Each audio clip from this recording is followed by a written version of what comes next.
Assalamu alaikum wa rahmatullahi wa barakatuh. Just came across a video by David Wood that was uploaded on Apostate Prophet's channel. What's going on? Why am I on the Apostate Prophet's channel and not on my own channel? Easy. I got banned for posting statistics about Christian persecution. It's official. YouTube will no longer tolerate videos that discuss the persecution of Christians. If a Christian gets killed for her faith in Pakistan or Nigeria, you're not allowed to discuss it on YouTube. If you do, the ironically named Trust and Safety Team will give you a strike for hate speech. I got one this morning. Hi, Acts 17 Apologetics. Our team has reviewed your content, and unfortunately, we think it violates our hate speech policy. We've removed the following content from YouTube. How this affects your channel. Your channel now has one strike. You won't be able to do things like upload, post, or live stream for 1 week. A second strike will prevent you from publishing content for 2 weeks. 3 strikes in the same 90-day period will result in your channel being permanently removed from YouTube. Well, I don't know how I'm going to avoid 3 strikes in 90 days when YouTube is now handing out strikes for the hate crime of posting statistics on Christian persecution. YouTube has been banning my videos like it's a sport, but they haven't been giving me strikes. Now they're giving me strikes, which means that my channel can disappear any day. Your platform needs to die. It will not be mourned, because we'll be having too much fun on the platform that buries you. So this isn't the first time that such a thing happens to David Wood. In the past, he's had a few of his videos taken down.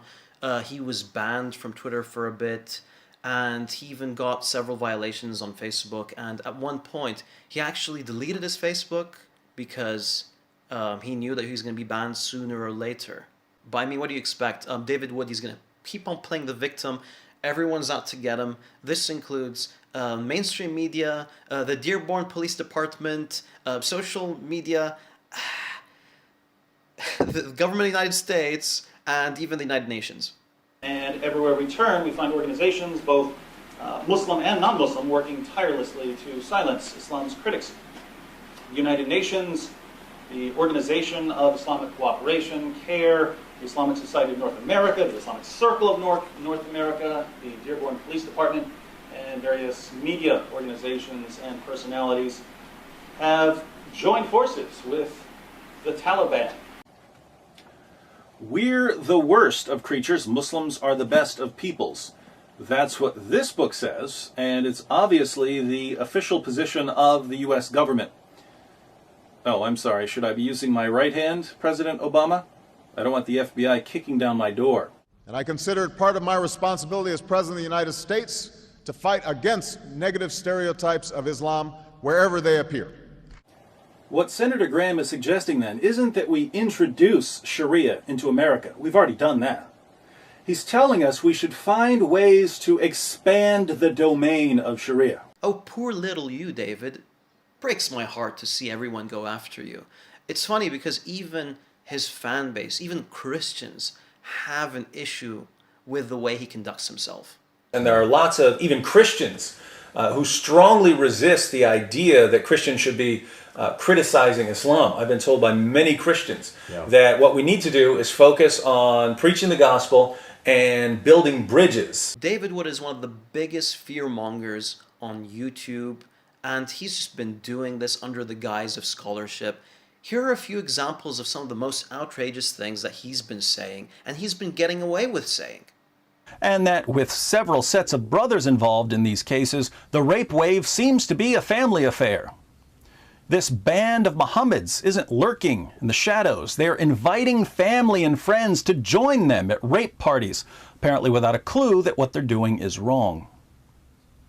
So these men believe that it's perfectly acceptable to rape little girls, provided the little girls aren't Muslims. Now, I'm going to go out on a tautological limb here and say that what these men believe probably has something to do with their beliefs. Who pays the bills for the U.S. military? The U.S. government, which receives its money from U.S. taxpayers. U.S. taxpayers are therefore under the same Islamic penalty as the U.S. soldiers who fight in Iraq or Afghanistan. Hello, America. I'm just a few hundred feet from Ground Zero, where a group of Muslim terrorists crashed 2 planes into the World Trade Center, killing close to 3,000 people. 9 years later, 2 groups of Muslims, the Cordoba Initiative and the American Society for Muslim Advancement, are planning to build a massive 13-story mosque right here behind me. When you Islamize the most important places of your enemy, you destabilize your enemy, you make them weaker, and you show them that Muslims are in control. And now Muslims want to construct a massive mosque. Why? To honor the victims of 9/11? Keep in mind, this was in the minds of Muslims all along. Right after the September 11th attacks, Muslims were joking about filling the city with mosques. And now they tell us that they're doing it to honor the victims of 9/11. Smiling in our faces while cursing us in their hearts. After spewing so much hatred against Islam during the past decade, it's only expected that you be deplatformed. Frankly, I'm surprised it didn't happen sooner. Luckily, he's found a solution to this problem. But the issue isn't just my channel. YouTube is doing this to everyone who happens to be on the wrong side of some political or religious issue. I'm getting to the point where I'm starting to think that we all need to keep very good records of YouTube's extremely vague takedown notifications and eventually get together and sue them into being neutral. So if your content is being blocked, take lots of screenshots and put them in a file. One day, we'll hand everything over to a team of lawyers and we'll force not only YouTube, but all of the main platforms into being what they claim to be. I have no words.